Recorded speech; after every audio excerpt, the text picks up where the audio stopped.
या देशाचं नाव जरी ऐकलं तरी डोळ्यासमोर तानाशा किम जोंग उन उभा राहतो। खुद्द अमेरिकेसारख्या महासत्तेनेही किम जोंग उनचा धसका घेतला।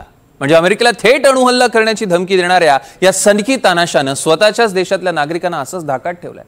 उत्तर कोरियाचा हा सनकी तानाशा आणि त्याचे विचित्र फतवे नेहमी चर्चेचा विषय असतात। किम जोंग उन यानं आता आणखी एक फतवा काढलाय। या फतव्यानुसार उत्तर कोरियातील महिलांना ब्रेस्ट इम्प्लांट सर्जरी करण्यावर बंदी घालण्यात आली आहे।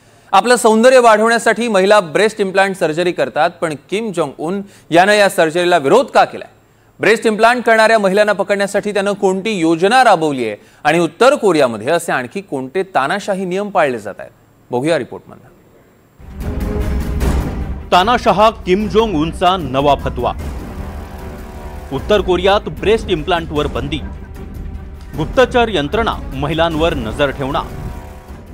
उत्तर कोरियाचा तानाशाह किम जोंग उन नेहमीच आपल्या चमत्कारिक फतव्यामुळे चर्चेत असतो। अशाच एका नव्या फतव्यामुळे तो पुन्हा चर्चेत आलाय। उत्तर कोरियामध्ये महिलांना ब्रेस्ट इम्प्लांटसाठी बंदी करण्यात आली आहे। उत्तर कोरिया देश तिथल्या कठोर नियमांसाठी ओळखला जातो।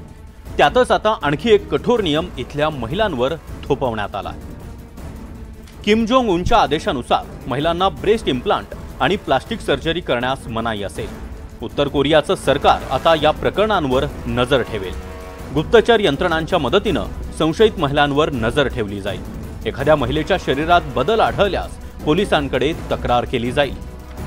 उत्तर कोरियन सरकारकडून सध्या एक डॉक्टर आणि 2 तरुणींवर कारवाई करण्यात आली आहे। या डॉक्टरने तरुणींवर लपून शस्त्रक्रिया केल्याचा आरोप आहे। या प्रकरणामध्ये डॉक्टरसह तरुणींविरोधातही खटला दाखल करण्यात आला आहे। उत्तर कोरियातील कायद्यानुसार शरीर आकर्षक बनवण्यासाठी शस्त्रक्रिया करणं हा गुन्हा मानला जातो, पण असे अनेक कठोर नियम उत्तर कोरियाच्या लोकांवर थोपवण्यात आले।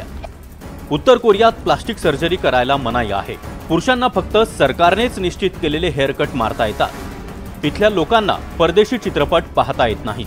इथे टीव्हीवर फक्त 3 चॅनल पाहता येतात आणि टीव्हीवरील कार्यक्रमावर सरकारचं नियंत्रण असतं। या देशात इंटरनेटच्या वापरावर देखील सरकारचं नियंत्रण आहे। फक्त 28 वेबसाईट्स वापरता येतात। उत्तर कोरियाचं कॅलेंडर जगभरात वापरल्या जाणाऱ्या पद्धतीनुसार नाही। ते 1912 पासून म्हणजे किम जोंग उनचे आजोबा किम इल सुंग यांच्या जन्मदिनापासून कॅलेंडरची सुरुवात होते। उत्तर कोरियामध्ये सरकारकडून रोज रात्री वीज पुरवठा बंद केला जातो।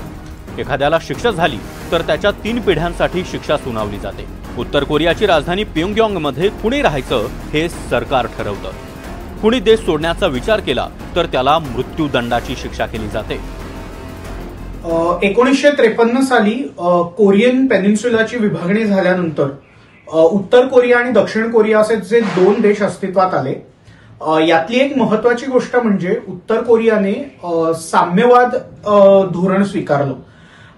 मुळात या साम्यवाद या धोरणाचा पायाच हा होता की कॅपिटलिझम म्हणजेच भांडवलशाहीला कोणत्याही प्रकारे विरोध करणं आणि त्याच्यामुळे भांडवलशाहीची किंवा कॅपिटलिझमची जी प्रतीकं मानली जातात या सगळ्यांना उत्तर कोरियाने आजपर्यंत विरोध केलाय। म्हणजे साध्या गोष्टी सांगायच्या झाल्या तर उत्तर कोरियामध्ये डेनिम जीन्स पॅन्टला सुद्धा परमिशन नाहीये। याचं कारण म्हणजे डेनिम जीन्स हे कॅपिटलिझमचं प्रतीक आहे असं तिथे मानलं जातं आणि त्यामुळेच ज्या गोष्टी पाश्चात्य जगात अत्यंत लोकप्रिय ठरतात अशा बहुतांश गोष्टींना उत्तर कोरियाने बंदी घातलेली आपल्याला पाहायला मिळते। आणि आताच्या सुद्धा आपल्याला या ज्या ब्रेस्ट इम्प्लांट्स बद्दलच्या ज्या बातम्या येत आहेत या बातम्यांचं मूळ सुद्धा किंवा या बातम्या समजा खऱ्या असतील तर याचं मूळ सुद्धा या अँटी कॅपिटलिझम किंवा भांडवली विरोधी विचारधारेत आहे असं आपण मानू शकतो। अशा विचित्र नियमांमुळे उत्तर कोरियाचे नागरिक एखाद्या कैद्याचं आयुष्य जगतात। सलग 3 पिढ्यांपासून उत्तर कोरियामध्ये तानाशाह किम जोंग उन आणि त्याच्या पूर्वजांची सत्ता आहे।